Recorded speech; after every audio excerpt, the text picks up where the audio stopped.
The world needs more corned beef, and I'm going to give it to you.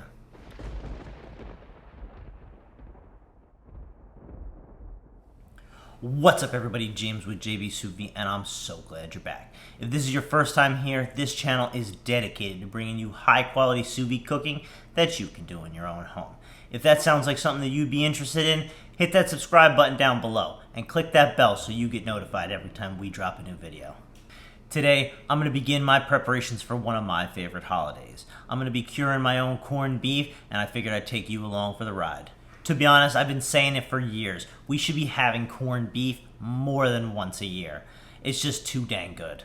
Out front here, this is going to take some time. To cure your own brisket takes about 6 to 7 days. That's why I'm dropping this video now, so you've got plenty of time to plan. Of course, if you did want to take a shortcut, those corned beefs in the supermarket, they will work in a pinch. Just sometimes they're hit or miss. You never know what you're going to get with them. If that's the case, you can skip ahead in this video to the sous vide process. In this video, I'm going to show you how I cure my brisket into corned beef. Then we're going to cook it sous vide to make sure it's done perfectly. Then we're going to take it one step further and turn that corned beef into pastrami. And then we're just going to make some delicious reubens to finish it off. As I've mentioned, you're going to need some brisket. If you can find it, I would recommend using a point. The well-marbled point always turns out better, in my opinion, than a flat does. But if you can only find flats, you can use that. If you are working with a full-size brisket, you want to separate that point and flat muscle, and then cut it into manageable chunks. One of the big limiting factors is you got to have a vessel big enough to hold the brisket, the cure, the water level, yet also fit inside your refrigerator. I use this. It's just an 11-liter container that I got off Amazon. I'll link to that below. For bigger pieces, if I can't fit them all into this 11-liter container, I'll use my 16-liter container from Anova that you guys always see me cooking sous vide with. Now, I'm no scientist, so I'm not going to go into exactly what's going on with that cure. For all that, go to Meathead Godwin. AmazingRibs.com. He's the person I always go to if I have any questions about curing. I've used his curing recipes many times, and they're always tried and true. You can always go buy them.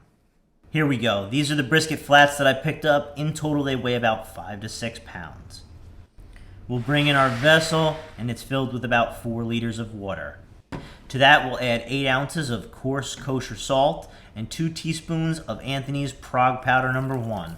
I'll link that below if you don't know what I'm talking about. We'll whisk that all in until it's dissolved into the water. It might take some time, but it'll get there. We'll then add the flats into the water so that they're not directly on top of each other. Then after they're all placed in, we're going to put this container into the fridge for 7 days. Once a day, I'm going to go and I'm going to rotate the flats and just move it around. Alright, 7 days. Don't be tempted to pull it early. I know you may be getting a lot of flack from your significant other, but I'll take that on. Just blame me. It's fine.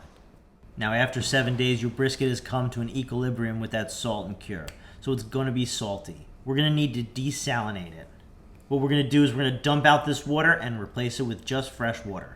And we're going to let it sit in the container in the water in the fridge for a couple hours. I put it in for 8 hours and I replaced the water once here. After we're done desalinating, we can bag these up. For this application, I do like using my vacuum sealer. I just find it a little cleaner for when we chill the corned beef.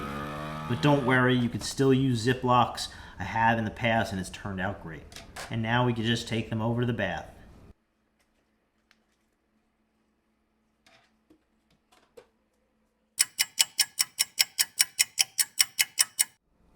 Okay, let's talk time and temperatures. I have 2 combinations that I go back and forth with. Pick the one that's right for you. You can't go wrong with either, in my opinion. I'd say this one is a more traditional texture. It's going to be cooked 180 degrees for about 10 hours. The con to this is that with less quality flats, it can tend to lose a lot of moisture and it may be a little dry for your taste. I chose this for reubens because I've got the nice sweet and spicy dressing that's going to go with it, and it really won't make a big difference. The other combination is 150 degrees for 24 hours. This is going to be a little bit more juicy, but less pull-aparty. At this point, if you like hot corned beef and you just want to serve it right now, you could just slice it up, serve it. But if you like chilled corned beef, or you're going to take the next steps to make it pastrami, we're going to ice bath it. This is going to bring that core temperature down so that we can smoke it back up with the pastrami rub.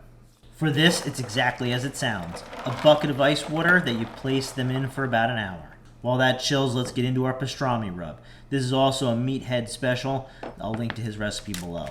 Start here with some whole peppercorns, coriander seed, and mustard seed. I'm going to place them into a Ziploc bag, and then I'm just going to beat them like, well, I don't know what I can say as a joke these days, so I'll beat them until they're coarsely cracked. We'll bring back the rest of the spices and add the crushed form and mix them.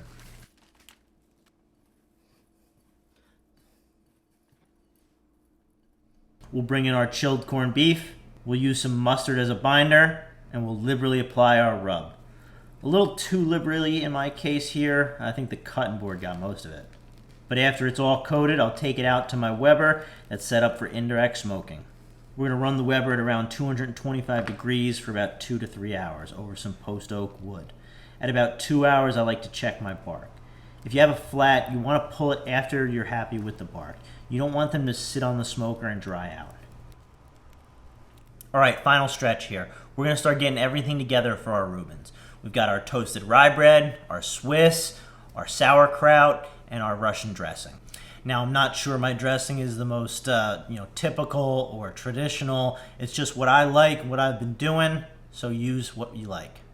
Starting with a half a cup of mayo, add in about a quarter cup of ketchup, tablespoon of pickle relish, tablespoon of diced pickled jalapenos, half tablespoon of horseradish, half teaspoon of Meat Church's Holy Gospel rub, about a teaspoon-ish of Worcestershire sauce, and we'll whisk that together. And there you are. We'll check in on our flats here, and they look beautiful here at 3 hours. I'll pull it here. Now, after making 1 or 2 Reubens in my day, I've come to the conclusion that I'm done trying to flip a built sandwich in the pan. So this is just the way I do it. If you want to assemble it and then put it on the pan to toast, go for it. But this is just how I assemble. Starts out with spreading a thin layer of mayo on the outside of your rye bread. We'll take it over to our pan that's on medium heat and toast the outside. Only toasting one side of the bread here. On the other, we'll layer our cheese and we'll melt it as the outside toasts. We'll pull that when the cheese is melted and the outside is golden. Time to slice. Look at that beautiful crust. Now you can go as thin or as thick as you want with these slices. With flats, I'll usually go as thin as I can. Remember to cut across the grain.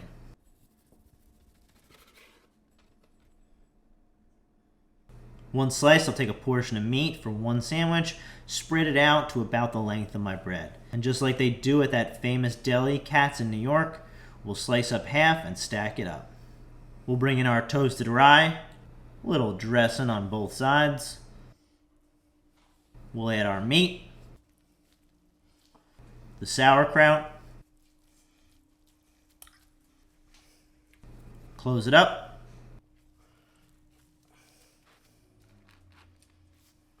slice, and now a cross section for the fans.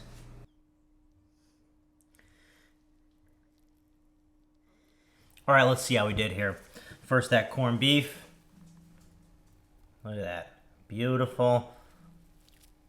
Pulls apart.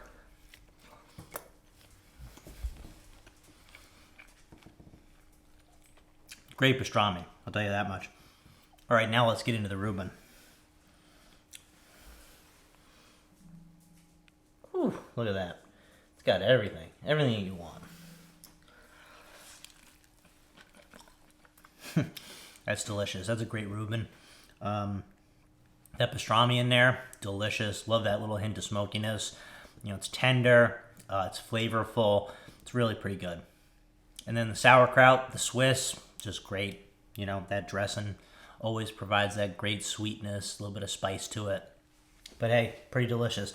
It's going to take some time, but it's worth it. It really is. A lot of those corned beefs that you get in the store, you know, it's really kind of hit or miss with what you get. Sometimes they fall apart, sometimes they're great. You know, if you do your own, it's going to come out like this. One thing I would recommend with this is try and get a point of a brisket. It's just that little extra fattiness that kind of cuts through, you know, the Swiss, the sauerkraut, just adds that extra layer of flavor. But hey, thanks for stopping by. If you got something out of that video, go hit that like down below. Make sure you subscribe to the channel and go watch some of the other videos we got for you. I'll catch you on the next one.